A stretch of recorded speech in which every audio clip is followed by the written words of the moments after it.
আসল কালপ্রিট ওই রুডি। এবার নিজেকে বাঁচাতে ওই রুডিকে ফাঁসিয়ে দিল রিতম। হ্যাঁ বন্ধুরা, অনুরাগের ছ ধারাবাহিকের পরবর্তী পর্বতে আমরা ঠিক এমন একটা চমকই দেখতে চলেছি। অনুরাগের ছ ধারাবাহিকে আমরা দেখতে পাই যে আদিত্য যখন ওই ছবিগুলো নিয়ে কম্পিউটারের দোকানে যায় এবং জানতে পারে যে ওই ছবিগুলো আসল আর কেউ ইচ্ছে করে এই ছবিগুলো তুলেছে, তখনই আদিত্য সুদীপার কাছে আসে। সুদীপাও তখন আদিত্যের কাছে জানতে চায় যে আপনি সত্যি করে বলুন, আপনি সেদিন কেন আমাকে ওই রেস্টুরেন্টে দাঁড় করিয়ে রেখেছিলেন? কেনই বা আপনি আমাকে ওখানে অপেক্ষা করতে বলে আসেননি? আর বাড়িতে ফিরেই বা আপনি কেন ভাঙচুর করেছেন? তখনই আদিত্য বলে ওঠে, সেসব আমি আপনাকে পরে বলবো, তবে তার আগে আপনি আমাকে বলুন আপনার সঙ্গে ওই রিতম কি করছিল, আর আপনি ওই হোস্টেলে বা কিভাবে গিয়েছিলেন?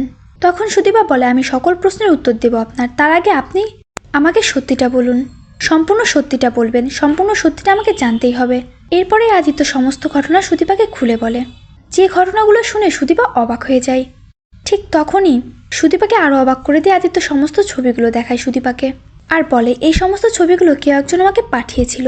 ছবিগুলো দেখে সুদীপা প্রচণ্ড অবাক হয় আর বুঝতে পারে যে এই ছবিগুলো কেউ ইচ্ছে করে তুলেছে, তার পরিকল্পনা অনুযায়ী কেউ ইচ্ছাকৃত এই সমস্ত ঘটনাগুলো ঘটিয়েছে।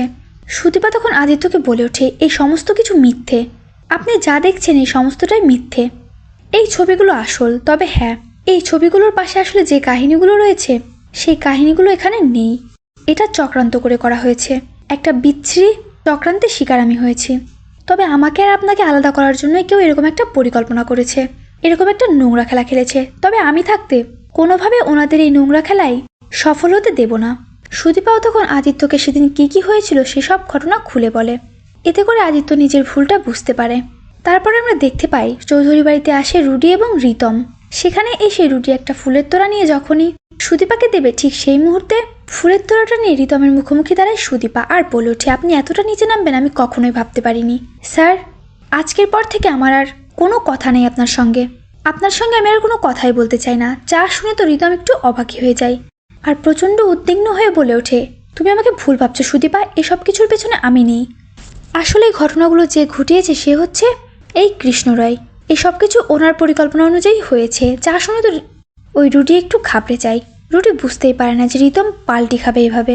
তখনই সুদীপা বলে ওঠে, আপনি মিথ্যে কথা বলছেন, আপনি এখন নিজেকে বাঁচাতে আর একজনকে ফাঁসিয়ে দিচ্ছেন।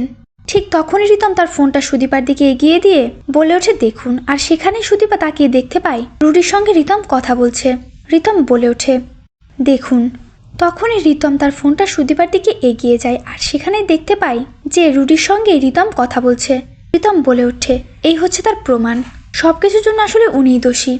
তো বন্ধুরা, এভাবেই যদি নিজেকে বাঁচাতে ওই রুডিকে ফাঁসিয়ে দেয় রিতম, আর এই আসল কালপ্রিট যে রুডি সেটা যেন সকলের সামনে চলে আসে। কমেন্টে জানিয়ে দাও তোমাদের মতামতটি, আর চ্যানেলে নতুন থাকলে অবশ্যই চ্যানেলটি সাবস্ক্রাইব করতে ভুলো না।